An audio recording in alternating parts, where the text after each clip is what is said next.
Good morning, guys. Hope everyone is having a beautiful, blessed morning. I just wanted to touch on something because it's just the tell the world and tell just help somebody. Um, when you're walking with Christ, we know that this walk is not going to be easy. It tells us in the Bible that it's not going to be easy. Um, but we have to stay strong. That's why I tell people you have to know what you're getting yourself into before you get yourself into it. That's why we got to know that Bible first. That's why we got to read the Bible. God is not going to force anything on us.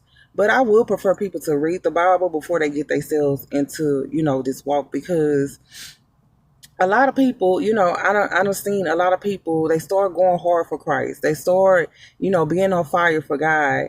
Then life hits them. Then, something end up happening. Then they back in the world again. They don't switched up on God. They're not the same person that they used to be. And I just want to say this a little short because this was just something I experienced myself. A childhood friend of mine that came back and saved my life. I mean, this was like a woman of God. Like she was in her Bible. She didn't play. Like she, wasn't disobedient to God.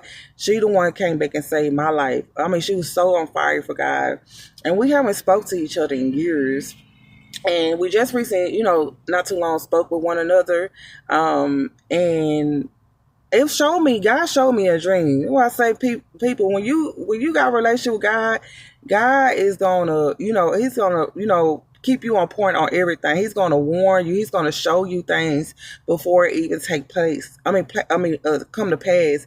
He's gonna show you, what people are doing behind closed doors, and who to stay away from. So that He showed me in a dream, this. But it's just, sometimes we just have to experience ourselves. So I reached back out to her just to see how she was doing. And this was not the same person that saved me years and years ago. Like this person was cursing. She was going to the clubs. Like the way she was speaking, I could tell that it just wasn't the Holy Spirit. She wasn't, married anymore. And it's not to put her down or anything, but it's just to tell people, God need people, especially in these last days, to just stick with him. He's tired of people. Every time something happens, you go back to what you are used to. You go back to, your worldly ways. You go back to the devil. Even though he know we in his flesh, but still we have to practice discipline. We have to stand strong. We have to know what we got ourselves into before we get ourselves into it. And we need to stand strong in the Lord and continue to keep on going no matter how